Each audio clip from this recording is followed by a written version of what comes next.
ಕರ್ನಾಟಕ ರಾಜ್ಯ ಭೂಮಿ ಅಭಿವೃದ್ಧಿ ನಿಗಮದ ಅಧ್ಯಕ್ಷ,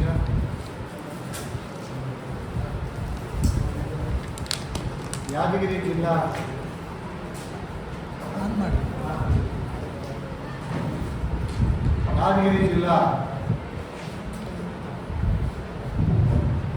ಜಿಲ್ಲಾಡಳಿತ ಹಾಗೂ ಭೂಮಿ ಅಭಿವೃದ್ಧಿ ನಿಗಮ ಈ ದಿನ ಯಾದಗಿರಿ ಜಿಲ್ಲೆಯ ಪತ್ರಿಕಾ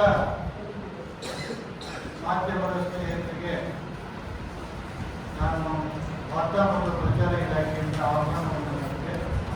ನನ್ನ ಪ್ರಗತಿ ಪರಿಶೀಲನಾ ಸಭೆಗೆ ಕೂಡ ಸಹಕಾರಕ್ಕೆ ಅನಂತ ಧನ್ಯವಾದಗಳು. ಶ್ರೀಯುತ ಶಿವಸ್ವಾಮಿ ಅವರು ಮತ್ತು ನಮ್ಮ ಭವಿ ಸಮಾಜದ ಹಿರಿಯ ಮುಖಂಡರಾಗಿರ್ತಕ್ಕಂಥ ರವಿ ಪೂಜಾರಿ ಅವರು, ಮತ್ತೊಬ್ಬ ಹಿರಿಯ ಮುಖಂಡರಾಗಿರ್ತಕ್ಕಂಥ ರಾಜು ವಿಜಯದಾರ್ ಅವರು, ನಮ್ಮ ಜಿಲ್ಲಾ ವ್ಯವಸ್ಥಾಪಕರು, ಇದೇ ತನಕ ನಮಗೆ ಪ್ರಗತಿ ಪರಿಶೀಲನಾ ಸಭೆಗೆ ನನ್ನ ಸವಲತ್ತುಗಳ ಬಗ್ಗೆ, ನಿಗಮದಿಂದ ಆಗಿರ್ತಕ್ಕಂಥ ಅಭಿವೃದ್ಧಿಯ ಬಗ್ಗೆ ಬಹಳ ಸುದೀರ್ಘವಾಗಿ ಚರ್ಚೆ ಮಾಡಿದ್ದೀವಿ. ನಮ್ಮ ಜಿಲ್ಲಾ ವ್ಯವಸ್ಥಾಪಕರು ಬಹಳ ಪರಿಣಾಮಕಾರಿಯಾಗಿ ನಮ್ಮ ಎಲ್ಲ ನಿಗಮದ ಸೌಲಭ್ಯಗಳನ್ನು ತಲುಪಿಸುವ ಕೆಲಸವನ್ನು ಮಾಡಿದ್ದಾರೆ. ಅವರಿಗೆ ಕೂಡ ನಾನು ಅಧ್ಯಕ್ಷನಾಗಿ ಅಭಿನಂದನೆಯನ್ನು ಸಲ್ಲಿಸುತ್ತೇನೆ. ಶ್ರೀಯುತ ಡಿ ಕೆ ಶಿವಕುಮಾರ್ ಅವರ ನೇತೃತ್ವದಲ್ಲಿ ಭೂಮಿ ಅಭಿವೃದ್ಧಿ ನಿಗಮದ ವತಿಯಿಂದ ಸರ್ಕಾರ ನೀಡಿರ್ತಕ್ಕಂಥ ಸೌಲಭ್ಯಗಳನ್ನು ಯಾವ ರೀತಿ ತಲುಪ್ತಾ ಇದ್ದೇವೆ ಸಮಾಜಕ್ಕೆ ಅಂತಕ್ಕಂಥ ಬಗ್ಗೆ ಪರಿಶೀಲನೆ ಮಾಡಿ ವರದಿಯನ್ನು ಕೂಡ ನಾನು ಸಿದ್ಧಪಡಿಸ್ತೇನೆ. ಇದು ಮುಖ್ಯವಾಗಿ ಪಂಚ ಗ್ಯಾರಂಟಿಗಳು, ನಮ್ಮ ಒಟ್ಟು 13 ಗ್ಯಾರಂಟಿಗಳನ್ನು ನಮ್ಮ ಭೂಮಿ ಸಮಾಜಕ್ಕೆ ಕರ್ನಾಟಕದ ಮಾನ್ಯ ಮುಖ್ಯಮಂತ್ರಿಗಳಾಗಿರ್ತಕ್ಕಂಥ ಡಿ ಕೆ ಶಿವಕುಮಾರ್ ಅವರು ನೀಡಿದ್ದಾರೆ.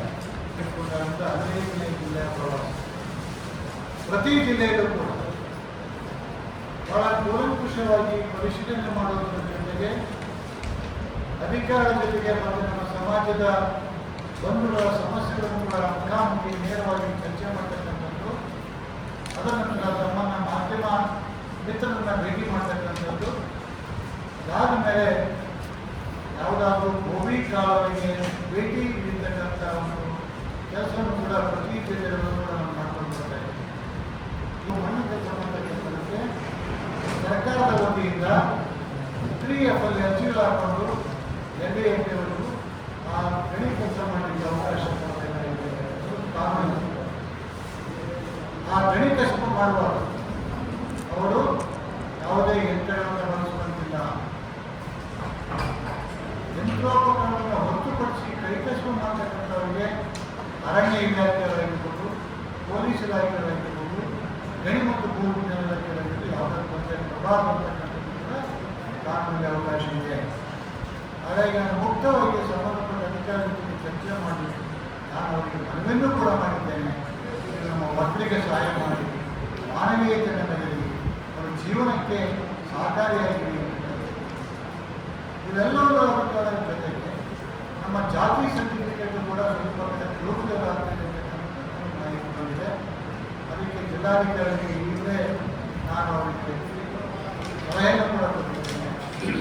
ವಾಸ್ತವ ಸ್ಥಿತಿಯನ್ನು ಅರಿತು ನಿಮ್ಮ ಕೆಳಗಿನ ಅಧಿಕಾರಿಗಳಿಗೆ ನಿರ್ದೇಶನವನ್ನು ನೀಡಿ ಸ್ಥಳಕ್ಕೆ ಹೋಗಿ ಮಾಜರು ಮಾಡಿ ಅವರು ವರ್ಗ ಕನಸು ಏನು, ಅವರ ಜೀವನ ಹೇಗೆ ಅಂತ ಸ್ಥಳವನ್ನು ಶಿಕ್ಷಣ ಮಾಡಿ ಅವರ ಪೂರ್ವದ ಇತಿಹಾಸವನ್ನು ತೆಗೆದುಕೊಂಡು ಗೋಬಿ, ಗೋಲ್, ಬಟ್ಟೆ, ವಡ್ಡ, ಅಲ್ಲವಡ್ಡ, ಇನ್ನವಡ್ಡ ಹೀಗೆ ಉಪಜಾತಿ ಹೋಗಿ ಅವರಿಗೆ ಜಾತಿ ಸರ್ಟಿಫಿಕೇಟ್ ಕೊಡಬೇಕು.